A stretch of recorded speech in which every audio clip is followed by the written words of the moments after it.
What's going on, everybody? My name is Steven Hyder, and this is Gay City Sports Channel where the cerebral NFL fan comes for about 10 minutes of daily content. All right, guys, today's topic. Hey, guys, look, I'm kind of caught up here a little bit today. I got a lot of stuff to do around the house, so I wanted to make sure I at least gave you guys some kind of content and just talk to you a little bit about what I'm seeing. And let's be honest, man, the quarterback market is going crazy around the backup quarterbacks for the Eagles, right?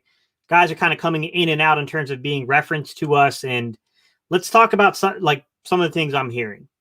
To begin with, I want to go back for you guys. I want to review something that I saw. It's coming back from last year, okay? It was a Sports Illustrated article written in August. It was their preview, right? And if you can see that page there and what it says, what is a quarterback? This was a question that got asked by Brandon Carr during the 2019 season. And it was alluding to basically the play of Lamar Jackson. And he was basically saying that the evolution of the quarterback position has begun in the NFL, right? And, you know, it kind of goes into depth inside of it. It's from their Monday morning quarterback article. So you could probably find it online underneath Monday morning quarterback, guys. It talks about like Greg Roman coming in 2019 as the offensive coordinator and building his scheme completely, evolved around the quarterback, guys. And it's asking an important question, right? Because we all know the Eagles like to be on the forefront of innovation in the NFL, okay? And the modern image, the modern perception of the quarterback, it is changing. Now, I will say that some of the stuff we hear reported sometimes, there's a bad tendency in the media to think, because you have a person of color at the quarterback position, that necessarily means that they're, completely a mobile quarterback or they fall into this. I'm trying to be careful of that, guys, because I think there's nuance to this, right? I definitely think that there's a big difference between Lamar Jackson and Patrick Mahomes and Russell Wilson and those type of guys. There's a big difference there between those two. But I do understand the point of the article, which is to say that the modern invention of the quarterback, the modern perception, I should say, of the quarterback is changing in the NFL. So with that with that said, and knowing the Eagles the way we know the Eagles, and knowing that we always want to be at the forefront of any advancement when it comes to the quarterback position, well, it's going to get interesting, right? Because I've dealt with Baltimore Raven fans when I was doing our coaching profile, guys, and I broke down Greg Roman as a possibility because of his work with mobile quarterbacks. To me, this chapter in this story goes way back, right? We can go all the way back to Randall Cunningham, who revolutionized the league with what he could do off schedule, right? Outside of the actual elements of the play design, okay? But with that said, guys, there was a big difference, right? Because the offenses and the nuances to the scheme weren't good enough to capitalize on the athleticism of guys like Randall Cunningham. I think you go back to the origins of Greg Roman, you go back to what he did in San Francisco with Colin Kaepernick, and I think you're getting a different story. That's when we start seeing that they were building offenses around the proposition of a mobile quarterback, okay? He definitely did it early in McNabb's career. I can see some of that, but McNabb always wanted to throw the ball long before he wanted to run the ball. Make no mistake, guys, what I'm talking about here, I'm talking about specific to building your offense to not only capture the throwing ability of a quarterback, but to also allow them to be able to play to their strengths as a runner, okay? I'm talking about redesigning what it means to be a quarterback, right? Adding in multi-dual threat elements in the NFL. And that's what brings me to the conversation today, because we're hearing this reporting about the Eagles' backup quarterback situation, right? And guys, I'm making the assumption that we're going forward with Jalen Hurts as the guy. I know we can't say that definitively until we see the way the draft plays out, but I'm just going off of the signals the organization is sending, okay? I'm not saying that they can't backtrack and go a completely different way, but I want to get into this draft element because I don't think this conversation dies with just Jalen Hurts. Like, there are other quarterbacks in this particular draft where that's got to be talked about as well. Like, it's the same thing, really. So the backup quarterback situation, right? I've heard something recently from one of the major news reporters. I can't remember if it was Jacob Media. It was one of these guys, right? And they were talking about, like, when you build an offense, you want to have a guy that's different from your starting quarterback as your backup. So that way, you have this multiple factor to your offense. look, I'm not going to get into the specifics and say that I completely disagree with that, because there are elements to that conversation, guys, I disagree with, strongly disagree with. I don't think that's reality, and I think that's a foolish way of looking at it. But I understand what they're trying to say, which is like, you know, if you got one guy that's strong at one thing, you got another guy that's strong at another thing, maybe they can help each other out. Maybe they can, whatever. Me personally, I look at it this way. Looking at building your offense, you're either going to get you a guy that knows the offense and can help you install the offense, right? Think back to 2016 and, you know, what we did there with the quarterback position with bringing in Chase Daniels from Kansas City, right? It didn't work out. Chase Daniels got really ticked off and wanted out of Philly. But nonetheless, you know, we brought in a guy that understood the system. You can go in that direction with things, right? You can go in the direction of just wanting to have a veteran guy. They didn't bring in Nick Foles because he was different from Carson Wentz. That's not why they brought in Nick Foles.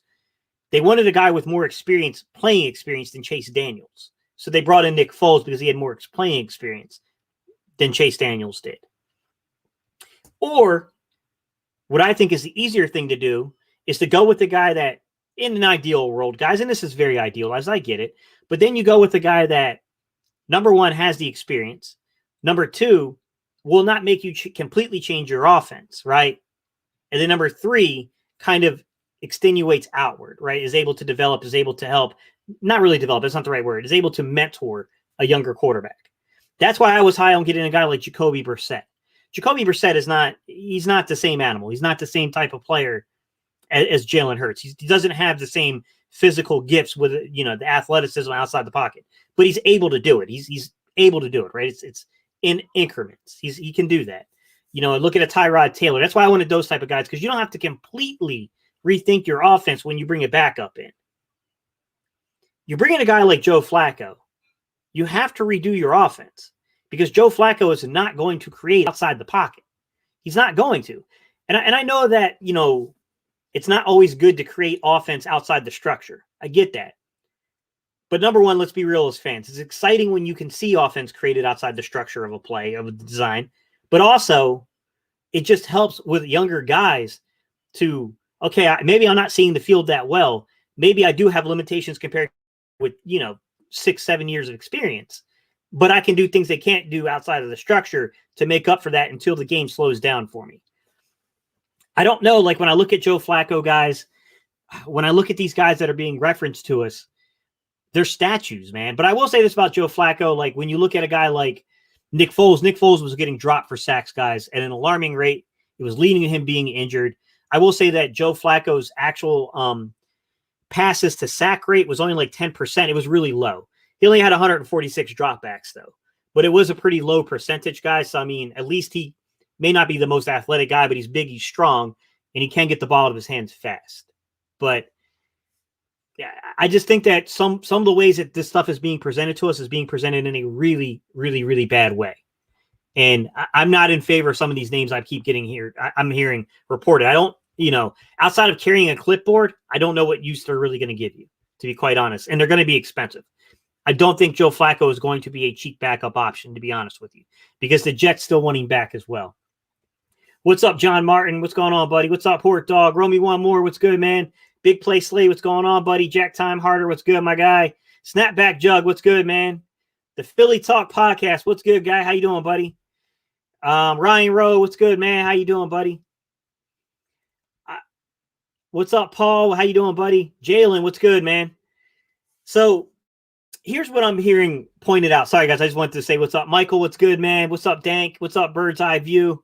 So getting back to the topic at discussion here, guys, what gets to me about this whole situation is that the only positive they're presenting to us is that, you know, Joe Flacco can throw the deep ball.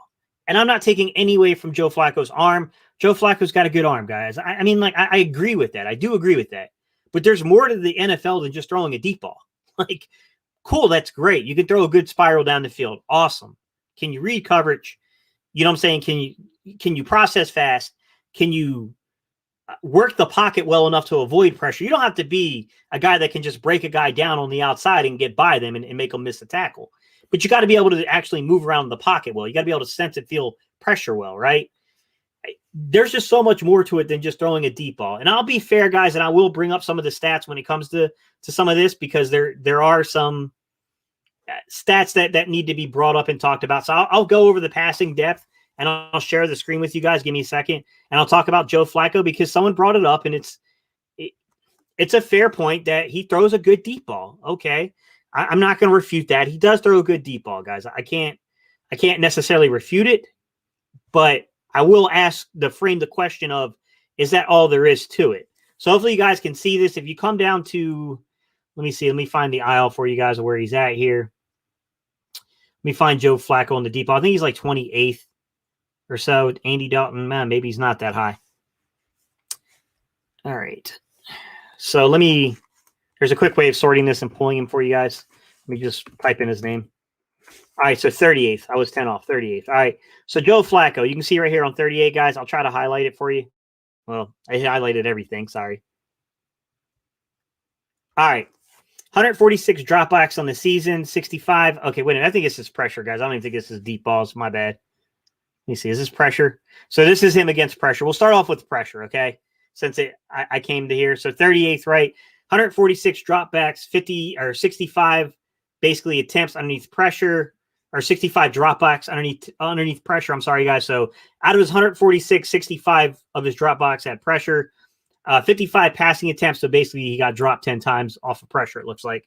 He was 25 of 55, which is 45.5% completion rate against it. 1 touchdown, no interceptions. But look at his quarterback, his passer rating, guys. His passer rating was a 40.9, okay? No big-time throws. A goose egg on big-time throws, right? And 2 turnover-worthy passes, okay? Let's be real. That's not really doing a great job here against pressure. So to start with, right from the jump, is if this guy had to actually come in and play and had to play meaningful snaps, guys, he's not necessarily great against pressure. At least he wasn't last season. He's an aging football player. So right away, I'm concerned that if this guy has to go out, let's just say that something happens to Jalen Hurts and we got to put Joe Flacco in there. And let's say we're competitive. We're in the middle of a race. My gut instinct is they're coming with the blitz. They're going to blitz this guy. They're going to bring pressure because he just didn't play that well against it. So what I was trying to show you guys has to do with passing depth. So let me try to revisit that one again, guys. I'm sorry. I have several windows open. So I'm trying to filter through the windows I have open, guys, to find the applicable tab for you guys. So let me find passing depth, bring that one up for you guys. All right, so this is the positives you get with Joe Flacco is that he can throw a good deep ball, guys. So let me go back to his deep ball. So Joe Flacco, 27th, 26 attempts on the season, guys. Let me highlight everything for you guys. I keep forgetting. So right there, guys. All right, 26 attempts on the season, deep passes, 7 completions. All right, a 26.9% completion rate, which is not low, but 3 touchdowns to 1 interception. You can see he's very highly rated, guys. His passing grade, I should say his grade's high, is a 90.2, which is very high, guys. Right? You can see Tom Brady's got a 94.2. So, I mean, he's up there with some big names. I'll give him that, guys. 8 big-time throws. I guess they count things like pass interferences maybe, because I don't see how you can only have 7 completions but 8 big-time throws. But the definition probably varies that. But look at that rate. 27% rate. That's why people are enamored with Joe Flacco. He hits on the deep ball, guys, and it's showing you in the deeper analytics, right? A 27% here is high, guys. Look at Justin Herbert, 28.9. Pat, 32.6, right? Tom Brady, 25%. Kirk Cousins is an underrated guy, but an overpaid guy at the same time. It's kind of weird how that works, but you can see, I mean, he's up there. He hits on these deep passes. And I think that's what fools people about him, in my opinion. I think people get fooled by Joe Flacco because he can hit that deep ball. But like I said, guys, there's just more to playing quarterback than throwing a pretty deep ball. There just is. But I want it to be fair, and I wanted to show you what analysts are saying about him and why people keep giving this guy a contract, right? Because in honesty, he does have a good arm. He's got a very strong arm. I don't know how strong it is now because, we're talking about a much older Joe Flacco than, when he was young with Baltimore. But I got concerns, guys. I have really big concerns here. I mean, the issue is trying to figure out like what what do you do though? Like, you know what I'm saying? Like, you have to have a backup. Getting Joe Flacco is probably a better quality backup than we probably would have anticipated. I mean, we've seen the contract that some of these guys got. Look at the contract that, Jacoby Brissett got, right? Tyrod Taylor got kind of starter type money with the Texans. But I don't know, guys. I mean, I don't know what the other options are out there. Like a Marcus Mariota, of course, is probably a better player at this point in his career than Joe Flacco. But Marcus Mariota is going to want an honest, a real chance to compete as your starter. And it's going to cost you probably more money than the Eagles. I'm not going to say that we could pay because I think people discount how easy it is to get guys under contract, guys. It's easy to manipulate the cap to get guys under contract. We can afford a lot of people that a lot of people don't realize. But should you? Should you do it? That's a completely different question, right? Should you be spending that kind of, should we be spending more than maybe $1 million or $2 million on a backup quarterback? I think that's really the question, right? And as long as there's several suitors involved, it's always going to favor the player, right? Because we're going to have to face the fact that Joe Flacco is getting interest back from the Jets wanting back, right? The Jets may be trading Sam Darnold, okay? And they may be drafting a young quarterback. He might have the opportunity to potentially start with the Jets if they want to sit their quarterback. I know that doesn't happen often, guys. I'm not saying it's going to happen, but look, it wasn't that long ago that even guys like Pat Mahomes sat a year. So I don't know, guys. I mean, I really don't know. I'll try to get some of y'all's questions or your comments in, guys. I'm sorry. I wanted to talk before I did that. What's up, Jalen? Let me get your comment in here, buddy. Okay, so Jalen says, I'd like to bring in Brian Hoyer. I like the name, and I like Brian Hoyer's play, and he's not great. I agree with you. The backup quarterback, because he has been in that mentor role and knows how to read defenses. He is just limited, though. I question RG3 in that role. I don't know what to make of RG3, to be honest with you, Jalen. I like the Brian Hoyer recommendation because I agree with you. I think Brian Hoyer can read defenses, but he is very limited from a talent perspective, the arm talent of things. And he's certainly not a threat to Jalen Hurts. He's not going to threaten Jalen Hurts. There's no way. Jalen Hurts would have to be really, really bad, guys, for Brian Hoyer to be really into consideration here. We got Ryan here. Ryan Rose says, Joe Flacco could help Jalen Hurts with more blitzing and more pressures. So you're thinking, so Ryan, if I'm reading it correctly into what you're saying, you're thinking that Joe Flacco can come into a mentorship role, helping Jalen Hurts play more within the structure of the offense, not be so reliant on off timing, off throws, that kind of those plays, off schedules. What I'm trying to get to, maybe. I mean, honestly, Ryan, I don't know until he's here and I see him in that role. I don't know, to be honest.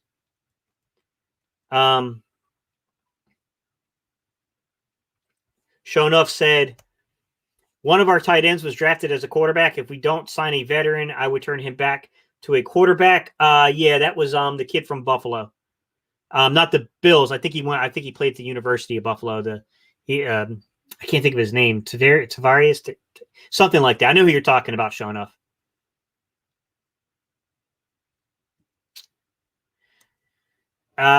We have a quarterback coach. The thing is, Future, you have to understand, quarterback coaches only handle certain things. Quarterback coaches are more there for what can I do to help you, right? I like Brian Johnson, but Brian Johnson hasn't really played at the NFL level either.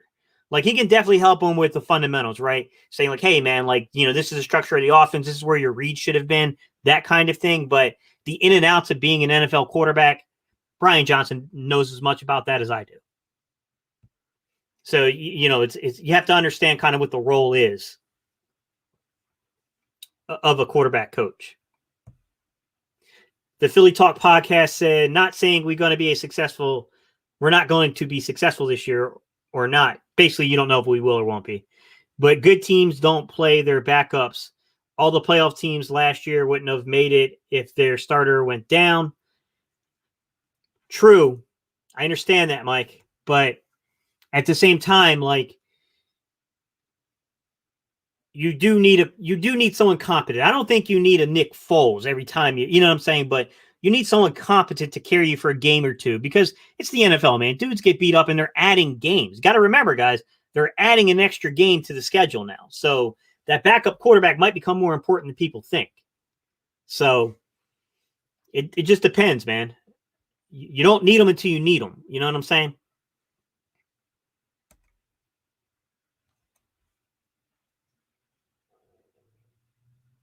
So Akam said, I would kick the ties on Beathard for real. Another guy that he's a risk taker, definitely. He's definitely a risk taker. But I mean, yeah, I mean, he's an adequate backup. I mean, he's not anything to write. You know, I'm not asking for a guy that could potentially come in and win us a Super Bowl by any stretch of the imagination, guys. But I'm not sold on Joe Flacco, man. I don't know that he has anything left in the tank, guys. And look, if the Eagles signed Joe Flacco for $1 million, am I concerned about it? No, not really. Who cares? Like, it's a backup quarterback role. Like, we're talking about a guy that underneath the best of circumstances, you're relying on for a game or two, right? And mostly you're relying on the things that happen internally in a locker room and the things that, you know, we don't get to see, the things that happen in the film room, the things that happen, you know, between the actual position coach. That, like, I'm okay with a small contract. I'm worried that a guy like Joe Flacco, that could get northwards of $1 million or $2 million. I don't know his exact value, guys. It's hard to say, but anytime you got a guy that, you know what I'm saying, like who has multiple suitors after him, like the Jets and stuff, like it can turn expensive, guys. Definitely. Mac Jones. Nah, I wouldn't bring Mac Jones in. I mean, if we needed a quarterback future, that would be one thing, but I'm not going to go Mac Jones. I wouldn't go Mac Jones. And if you're drafting Mac Jones, it's not to be your second string. In terms of the draftable guys as a backup, look, I know there's a lot of hype. Some of these guys, they catch hype, you know, they catch the wind of that hype train, guys, and then you don't know where they're going to get drafted. You know, it's really hard to predict where said player might end up in terms of being drafted and things like that. But I will tell you that I have my doubts that some of these guys that are now being discussed as like the end of the first round guys, they're not going to go that high, man. Like, at the end of the day, like, these scouts, they do their homework. They know what these guys are. So, look, I would say that I would wait it out for like guys like Jamie Newman and stuff like that. I would try to get a guy at earliest the third round and that second pick in the third round, because your third rounder, really and honestly, guys, you want people that can really help your football team in the now. So I'm talking about that second pick in the third. But to be honest with you, I would look more day 3 picks. I would look rounds 4 through 7. Get you a guy that can come in and be developed right. You can even you can work different guys out too. Like, you can take chances on guys in the 7th round, right? There's definitely like your Brady Whites. There's a bunch of guys in this draft, guys. This is a really good quarterback draft, to be honest with you. I wouldn't even be opposed to like a 7th rounder used on a guy like Ellinger, or a 6th rounder on Ellinger to bring in and develop as a long-term solution as a backup quarterback. But I wouldn't spend a premium pick on a guy that you're going to potentially play as a backup. Like, it's not in the first 3 rounds. You know, I guess I could accept that premise if it's your second pick in the 3rd round, because it's pretty late in the 3rd round, and ideally you got 3 guys that can contribute to your football team immediately already. But I think you have to be careful with that kind of stuff, guys. I think you want to go deeper into the draft than that when you're looking at a backup quarterback. So, like, I'm not a favorite of taking guys, that are projected to be like late 1st round picks into early 2nd round picks. Those aren't the guys that you want to bring in, like not for a backup role. Like, those are guys that are projected to be starters. They may not be day 1 starters, but they have projections to be starters.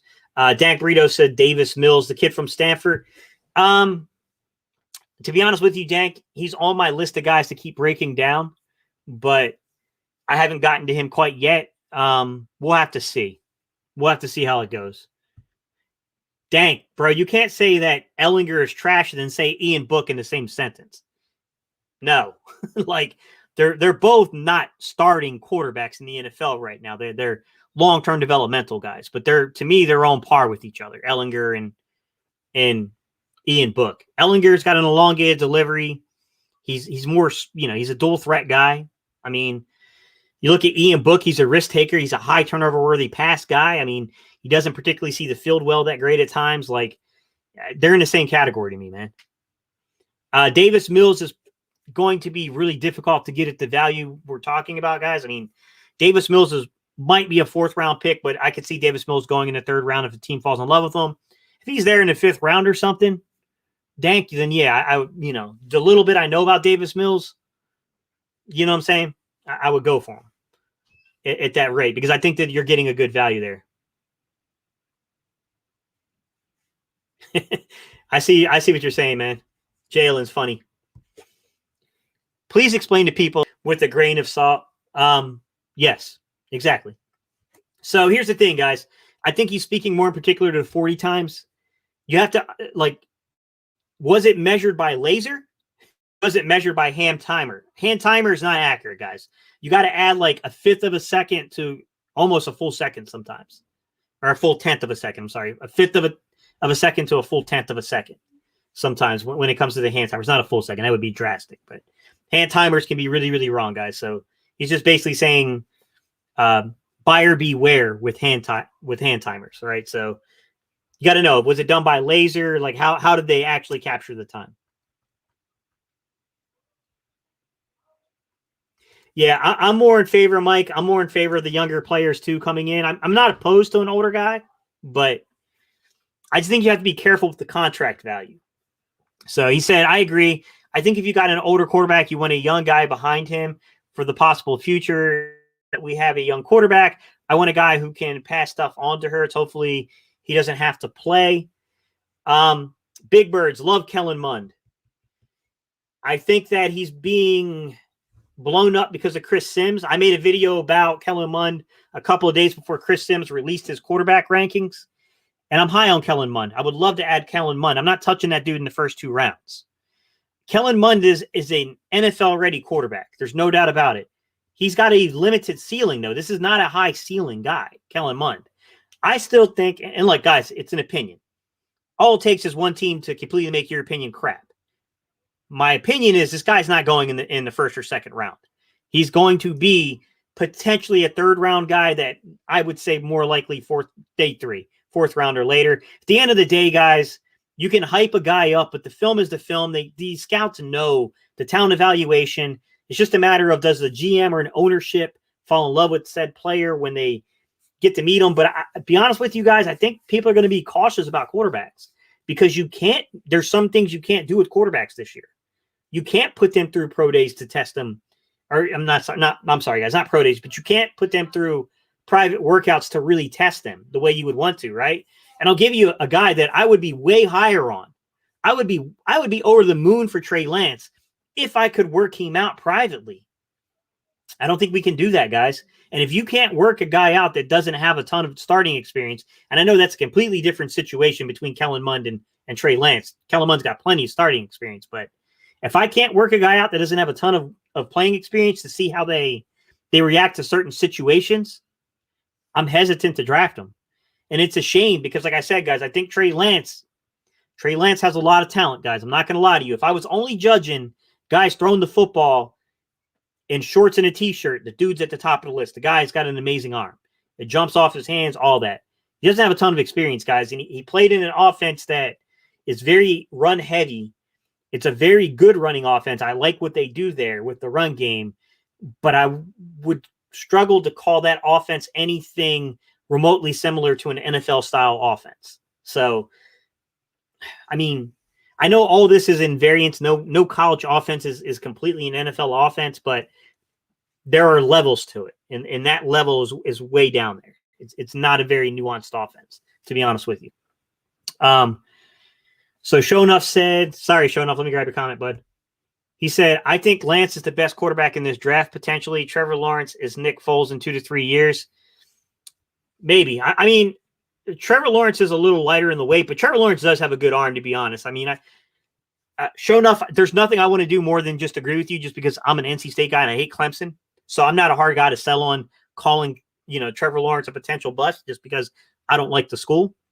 But honestly, if I'm just judging him as a quarterback, I am concerned about him enduring NFL contact because he's like 6'6", maybe 220. So he's got a little bit more of a lanky frame. I think he could use 10 or 15 pounds, to be quite honest. But yeah.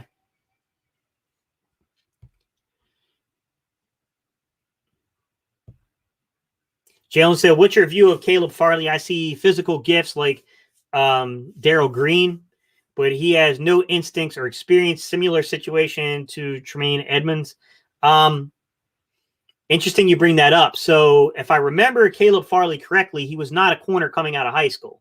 I think they converted him from – he played something different in high school than I think he came to Virginia Tech as a receiver, I want to say, Jalen, and I think they converted him, if I'm not mistaken, to cornerback. If I remember the links as they fell. I'm trying to remember it all, man, because it's been a while since I broke down film on him. But physical gifts are there. You're right, Jalen. He's physically talented. I'm concerned that he had a non-contact ACL, even though it's been a few years ago. Like, it's never good when you have a non-contact ACL injury. That's never a good thing. But yeah, I mean, the physical traits are there. I think the real question is, top 10. Is he a top 10 pick? I think that's where, you look at a guy like C.J. Henderson last year, he got picked 9th. Like, I like C.J. Henderson a lot.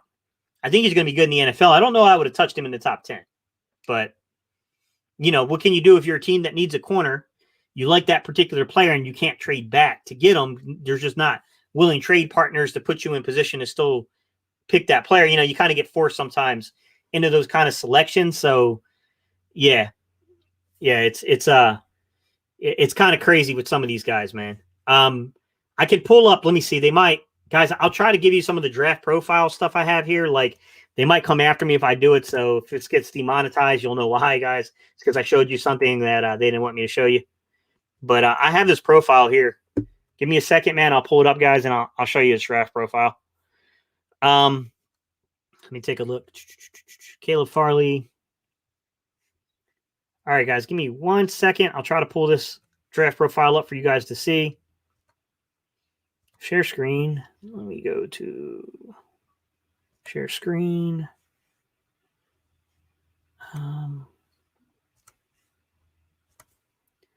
right, guys. Hopefully you guys can see it. Let me go back to that window so that way I can actually follow along with you guys. So this is what they have written about him, guys. This is from PFF. This is their draft guide.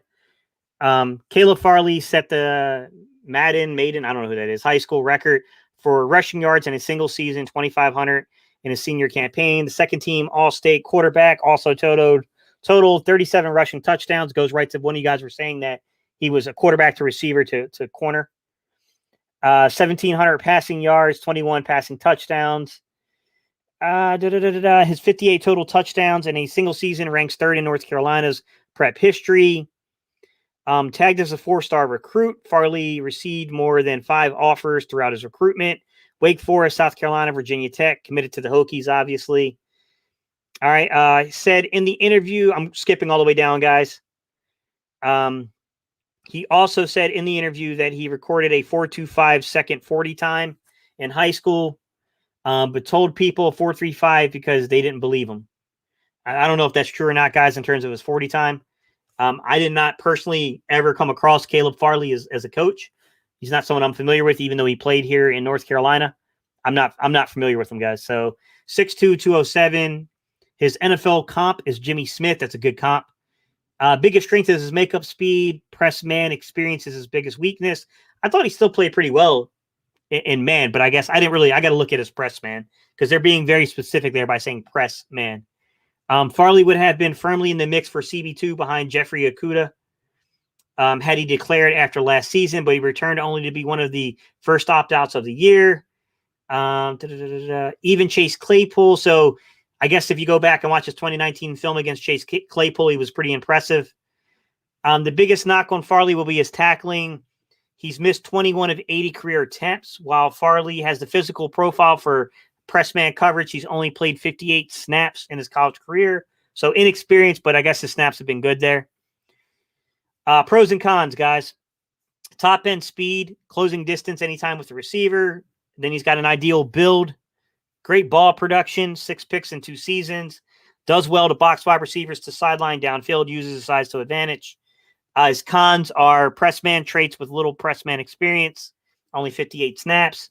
Clunky transition and press, tendency to lose ground right at the snap, means he's not very good at when a receiver comes to bounce with him, he's not very good at playing their next move.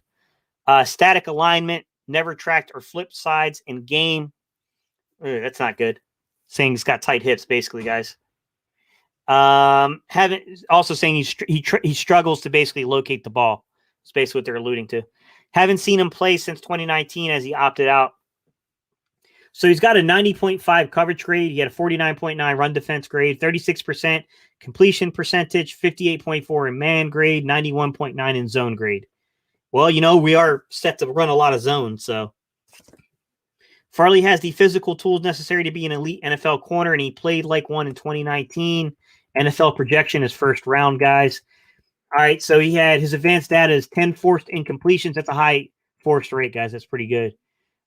Coverage stops 5, missed tackles 3. He was out wide 571 times, so boundary or field corner basically 571 snaps. Played 13 in the slot. Average depth of target was 15 yards. Ooh, that's big time. So if you look at his receptions allowed, guys, they will break it down from over 20 yards, but 10 to 19 yards, and then 1 to 9 yards, and you can see his. Basically, him playing free safety in the box as a corner, slot corner, it gives you the snap counts. All right, so targets of 20 yards or more, he had 15. He forced 3 incompletions on those 15. Gave up 1 touchdown. He had gave up a passer rating of only 47.8. That's really good, guys. His coverage grade was a 74.4. On 10 to 19 yards, he had 12 targets. Only 1 completion given up. That's pretty good. Forced incompletions 4, a passer rating of a 4.9. That's excellent. Basically, he was a very good defender in that mid route area. 83.9 coverage grade. From 1 to 9 yards, guys, he had 18 targets. Gave up 8 completions under 10 yards. He forced 3 incompletions. Gave up no touchdowns. He had a 32.2 passer rating given up. That's really, really good, guys, and a coverage grade of an 81.6. Yeah, man, he did well, Jalen. I mean, to be fair, he did really well. I think they're looking at some of the deeper scouting stuff and maybe showing concerns there, guys. But yeah, man.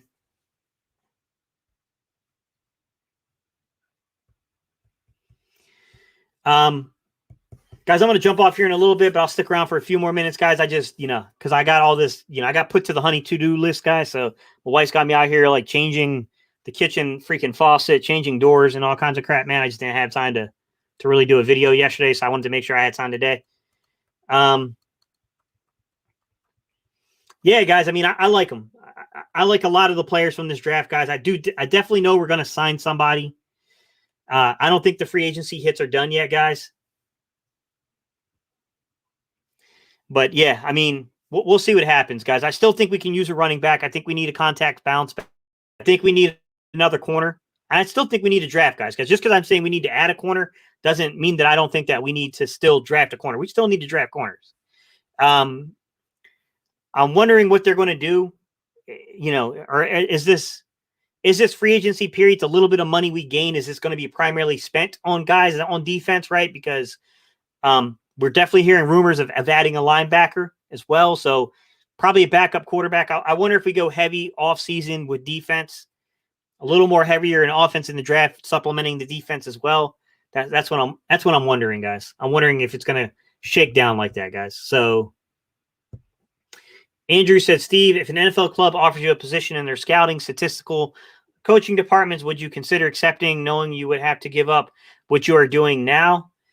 It depends on, Andrew. It's like any job, man. It would depend on the compensation and the kind of restriction they would want on my time. I can tell you, I already do some minor scouting for colleges already.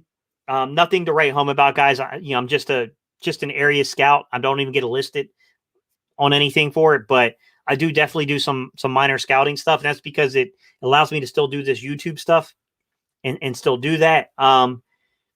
I mean, yeah, of course I would consider it. I mean, yeah, I would definitely consider it, but it'd have to be the right opportunity. I've definitely had NFL teams reach out to me and talk to me a little bit just to get a feel for me. One of them was a division rival, and there was no way I would ever consider working for them.